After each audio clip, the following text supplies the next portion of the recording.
This section will examine how we can be proactive with managing behaviour, the systems and planning that can be put in place to promote good behaviour and reduce misbehaviour.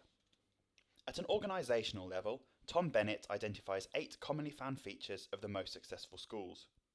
The features, moving clockwise around the image, include attention to detail and thoroughness in the execution of school policies and strategies, high levels of staff and parental commitment to the school vision and strategies, highly consistent working practices throughout the school, committed, highly visible school leaders with ambitious goals supported by a strong leadership team, effectively communicated, realistic, detailed expectations understood clearly by all members of the school, a clear understanding of what the school culture is, this is how we do things here and these are the values we hold, high levels of support between leadership and staff, for example, staff training, and high expectations of all students and staff and a belief that all students matter equally. All schools should have a written behaviour policy, with most asking students and parents to agree to those expectations when they join the school. By having school-wide school rules, student removal, consequences, sanctions, etc., a clear and consistent school culture saves time and effort that would otherwise be expended in repetitive instruction. Universal sanctions need not be severe and rewards need not be material. Appropriate and specific recognition of student achievements is the most valuable reward available. But possibly most importantly, it shows that as an individual member of staff that you are not alone. The policies and systems are in place to support you, along with pastoral and departmental teams to talk with and ask for advice. Make sure that you are aware of your school's culture surrounding behaviour and the policies in place to support you. Before misbehaviour can be preempted and prevented though, the causes need to be identified. Here you can see a non-exhaustive list of only a selection of possible causes behind misbehaviour. They are wide-ranging and vary in the ability to be controlled by the teacher. The last few examples here being controlled by factors external to the classroom.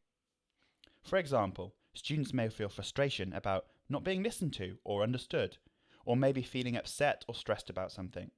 The trigger for this may be out of the teacher's control, but they need to help the student manage their behaviour. Likewise, boredom or lack of stimulation, a need for attention and fear can all have different causes. However, these can also be mitigated against. Special educational needs, requirements for extra support, or the pitch of the lesson being too high or low can cause misbehaviour when differentiation is not appropriate. Another factor to consider is time. Misbehaviour is most likely to happen at transitional times. These can be between classes and break times, between different activities, such as getting resources out or when using different resources. You are most likely familiar with many of these causes, but a majority can be prevented with the right forward planning, which we will look at now. Many consider planning for good behaviour as the most important aspect of classroom management. Always think about the issues you are having and consider if there are straightforward ways of simply changing your lesson so that there is no opportunity for this behaviour to happen. This, of course, is not a solution for extreme misbehaviour, but as we have learnt from the theory, students need to learn how to behave. By making your classroom an environment where there are fewer points in the lesson where poor behaviour can happen, you can then be ready to deal with the individual student behaviour issues that occur. Behaviour requires differentiation to cater for the classes and students you work with. If one particular class is talkative and find it hard to concentrate for long periods of time, then make sure they have lots of independent tasks to do, and that they are not being asked to sit and listen to the teacher for too long. However, changing up your activities is not the only type of differentiation needed for good behaviour. To combat boredom or lack of stimulation, a need for attention or a fear of failure, the learning activities also need to be differentiated appropriately. The zone of proximal development, the ZPD, is what educators need to keep in mind when planning lessons for good behaviour. Simply put, it is the range of abilities that an individual can perform with assistance but cannot yet perform independently. This concept, created by influential psychologist Lev Vygotsky, underpins the need for challenge in the classroom. If a learner can already do the work easily, they are more likely to mess around and misbehave during the task or when they have finished too early. If the learner cannot do the work, they may be confronted by a fear of failure or frustration, making them more likely to mess around and misbehave, because those are two things that they can do. Therefore, another factor of successful classroom management is that of appropriate differentiation and challenge, such as scaffolding, another key principle of Vygotsky's. It is also important to realise that the zone of proximal development is a moving target that changes as learners gain new skills and abilities. Routines in your classroom are incredibly useful when making sure students have no time to mess around and so that you don't have to be constantly correcting behaviour and giving instructions. By doing the same thing each lesson and being consistent even when behaviour is good, you maintain the high expectations of students and they can see that you will not allow standards to slip. Probably the most important routines that every teacher needs are those that allow the students to enter the classroom and begin the lesson sensibly, those that get the students' attention and achieve silent listening, and those to allow an orderly finish to the lesson on your terms, dismissing the students in a calm and pleasant way. Whenever starting a new role and using the school's behaviour policy to help, you should set classroom ground rules for the following.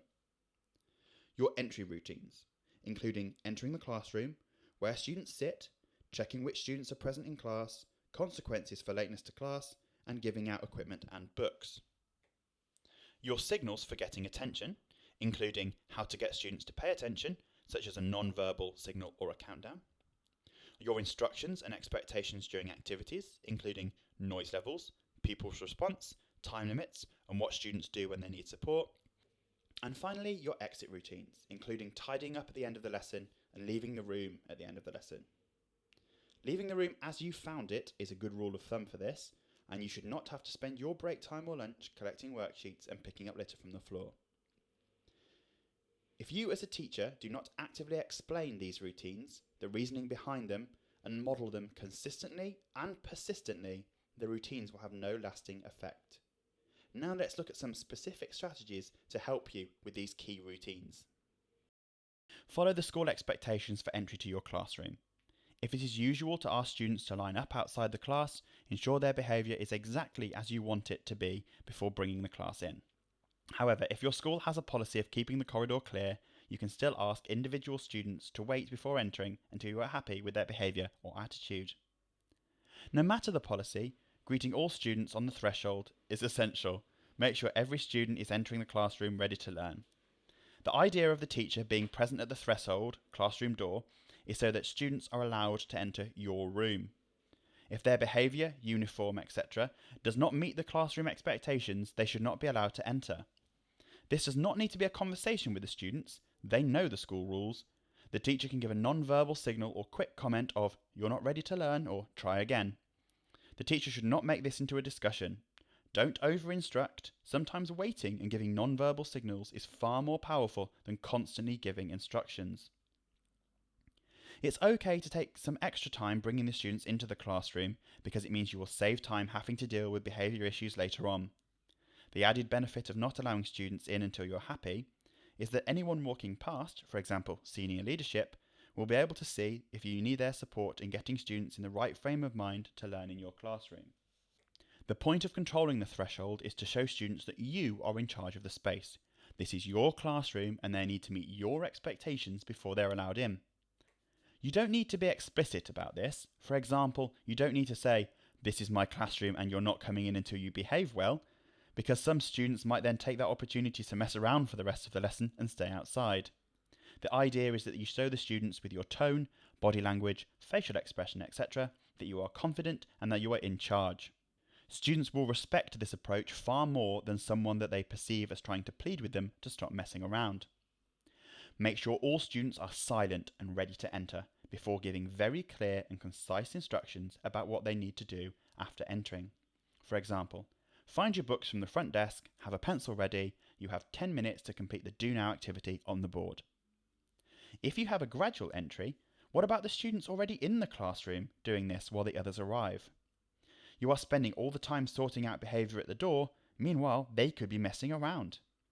This means you need to be in two places at once. Stand in the doorway as the students are entering and pause the flow of pupils coming in if behaviour inside the classroom is not good. Remind the students inside what you expect. The students inside should be doing your Do Now or Starter activity. That's why it's so important that a Do Now needs no explanation from the teacher and is engaging for the students. Do Now activities could be displayed on the whiteboard or handed to students as a sheet. These activities are best done individually and in silence, but possibly in pairs, as this will reduce the opportunity for students to misbehave. they should last for no longer than 10 minutes before the main learning objective of the lesson is introduced. When behaviour is poor, many teachers fall back on trying to teach a lesson from the front of the room and impart knowledge to students by talking at them in the hope that things will improve by themselves. Do not fall into this trap. It will not work. Students in English schools are used to doing the learning activities in their lessons. The vast majority of behaviour problems we see in schools can be helped, not necessarily solved, but certainly made more manageable, by allowing the students to do work independently or in groups, away from teacher direct instruction. With this in mind, think carefully about why you are trying to achieve silence. If you need to model a method or concept, then make sure you have thought carefully about the example you're using and that you've planned this out. Use an example that demonstrates exactly how you want them to do the work they're about to attempt, and think about what the students are doing whilst you're talking. Remember to double plan. What are the students doing whilst you are teaching? Might they be expected to sit and listen for an extended period of time? Because this could cause misbehaviour. How could you reduce the opportunities for this to happen? If you require silence and the student's attention so that you can deliver instructions, make sure these instructions are clear and concise. Back up the instructions with written direction on the whiteboard or PowerPoint. There is no need to deliver any of your lesson from the front of the room if this is not the most effective way of facilitating the learning. You shouldn't feel, as the teacher, that you need to explicitly tell the students all of the information they need to know in one go. They need to learn the subject content through routines that are manageable for them. Think of yourself as the facilitator of learning. What needs to happen to ensure that the key learning has been understood by the students? Avoiding spending long stretches of time explaining a concept to a passive audience reduces opportunities for those students to misbehave. When it is necessary to have the class in silence, how do you achieve this? Routines are very important here. You should try and be consistent with the method you use to achieve this silence. A common method employed by many secondary school and primary school teachers is to count down from 5. This is important even if they are working quietly, as they will likely need to finish the sentence or question that they are on. It may go something like this. I need silence and everyone looking this way in 5, 4, girls at the back, that means you too, thank you. 3, thank you so much this table for showing everyone how it's done. 2, just waiting for those last few people. I don't want to start giving out warnings. 1, thank you James, I need you listening now. And 0. Great, thank you everybody. So here's what we're going to do next, and so on. Schools may have their own system, such as teachers raising their hand for silence. So try to make some form of visual signal as well as a verbal one, and make sure you are actively seeking silence. Do not accept students talking over you when you're addressing the class. The countdown may therefore take longer than 5 seconds, but it is essential that all students are listening so that you can impart instructions as efficiently as possible. The more you do this, the more the students will come to understand that by the time you say 0, they should be silent. There are a few other important things to consider when using this. Be quick and concise as soon as you have the silence. You need to know exactly what you want to say to students when they become silent, otherwise you will lose their attention again and all your efforts will become undone. Just like with all of your other routines, you need to ensure that you are consistent with this even when the students are behaving well. The routines cannot only be for poor behaviour, otherwise the students will forget about them when you need them the most. You shouldn't only have one method for gaining silence though, but we would recommend that you pick one method for everyday noise levels like chatting or doing group work, and refer to the resetting learning section for more out of the ordinary lessons where your usual routines do not work. Now you have the students' attention and achieved silent listening, you must give out instructions as clear and as simple as possible, but also quickly to avoid losing attention again. Ensure that your instructions and expectations for your lessons and individual activities are crystal clear. Your instructions and expectations during activities should include 1. How students should respond to direct questions. For example, are they raising their hands or are you choosing which students will answer? 2. Whether students are allowed or instructed to work cooperatively at times. 3. When and how individual students can get extra support from the teacher in the class. 4. Noise levels allowed in class. For example, some tasks may require silent, individual attention, while others may require cooperative learning in pairs or groups, and students need to be made aware of acceptable noise levels and protocols for each of these tasks. A helpful guidance for remembering these 4 factors when planning is the acronym PRINT. If you spell out this word, P stands for purpose. Have you mentioned the purpose of the activity? R is for resources. What resources are the students using? Do they have them? Etc. I, in or out of seats. Are students in their seats, in pairs, in groups, or independent? N, noise. What are the acceptable noise levels? Silence, working whispers, or partner level, or group chat? And finally T, time. How long do students have to complete the task? This is key, because if students feel they cannot achieve the task in the time given, they won't try. If they're given too much time, they have the opportunity to not work until prompted. Finding the balance to provide them with the challenge to complete a task in an allotted time is key.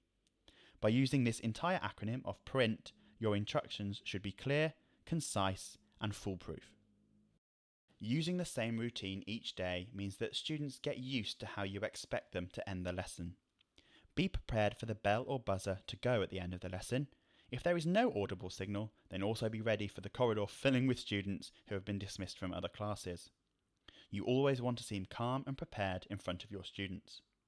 Ensure that you leave time for the students, not you, to clear up after the lesson.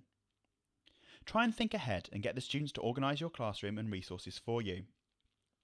If you need to stick in sheets, then have the students prove they've done this by showing you their books before they hand them in and lose their work. Count back in any equipment they have borrowed. For example, no one is going anywhere until I have 3 green pens back. Thank you. 2 green pens are still missing. Have a look around you. 1 left. And the last one. Thank you very much.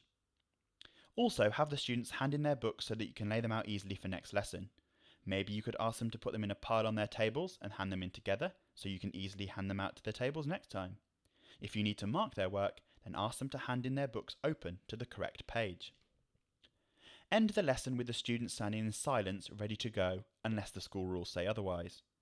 Standing is important as it means the students will have packed everything away with their bags ready to go and chairs pushed in. This means when you are happy that the students are ready to leave, they can exit the classroom without making lots of noise getting ready, and it will not distract other students. Dismiss the class row by row or group by group to avoid silly behaviour at the door. Stand by the door when you're dismissing students means you are in control of the exit in the same way as you control the entrance. It is important to note though that although you are standing at the door, you should never block the exits. If a student leaves without your permission, they will receive a sanction as per the school policy, but you should never try and put yourself between a student and the exit, as this can be dangerous. Praise is really important for building positive relationships with students, but focused on the work. Tell students when they are doing the right thing and make visible all of the good behaviour in the classroom to encourage everyone to follow this. You could do this by the following. Praising answers when given by students, even when they're not quite right, such as, "Excellent try. That's not quite right, but you're nearly there when you said blank." "That's a good answer. Thank you for sharing. But it's not the final answer. Does anyone have anything to add to this?" You could also use examples of students' good work in your explanations. "I liked this example. This person did really well at..." By giving individual quiet comments to students, such as, "You guys have done really well today. I'm really impressed." You could also use stickers on work to show students have the right attitude or have succeeded well. 55% of human communication is non-verbal, so using non-verbal signals to show students that they are doing good work is great, such as pointing at their work and giving a thumbs up. Circulating the classroom and writing down names of those students doing good work on a sheet of paper with a "Well done you two, that's great. I'll write your names on my stars of the day list. I'm going to come back to this table in 2 minutes and I want to be able to write the rest of your names down," will prompt other students to do more work. You can also do simple marking as you walk around the classroom with short written comments and ticks. This sort of praise is addictive, and you will soon find that if you are praising students often, the rest of the class will want to do things to impress you and get the same attention. This positivity will make a much nicer environment for both you and your students. It is much more pleasant focusing on the good things that are happening and it will highlight to you that a majority of your students do want to do the right thing and not get into trouble. All of these behaviour management strategies require a teacher persona.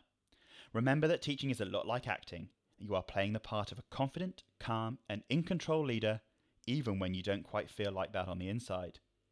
Your students will respond well to someone who they can trust to deliver good lessons and deal with silly behaviour effectively. Don't lose sight of the 95% of students who are not causing you issues. Remember that it's important to remain strong and in control for them. It can be difficult to play this acting role when you are naturally a friendly person, but you need to remove your emotions from the situation, as well as show that you are not to be messed with. This doesn't mean using lots of threats and sanctions. It is more about the way you conduct yourself.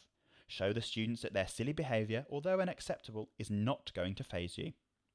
Don't allow lessons that don't go so well to upset you. Use them as a learning opportunity and think, okay, that didn't go so well. What could I try next time? You also need a "this is not acceptable" character that should only be revealed rarely and without shouting or emotion for best impact. For many teachers, this might be a change of tone in their voice to show that they are appalled at this behaviour. Or it could be when you go deathly quiet and serious. Whatever the character, practice this so you know what to do if you need it. Doug Lemov is a well-known author of internationally best-selling books on teaching techniques. Here are a handful of the techniques that are useful in proactively managing your classroom. Technique 1. No opt-out.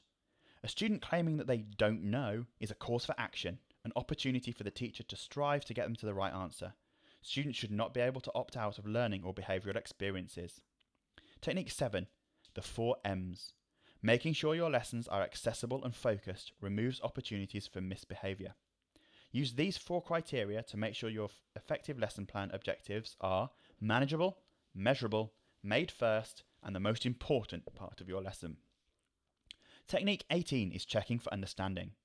Constantly assessing what students understand means misunderstandings can be corrected as quickly as possible, but also encourages students to focus on their work. If students know that their progress is going to be checked at numerous points during the lesson, they are more likely to want to complete as much as possible.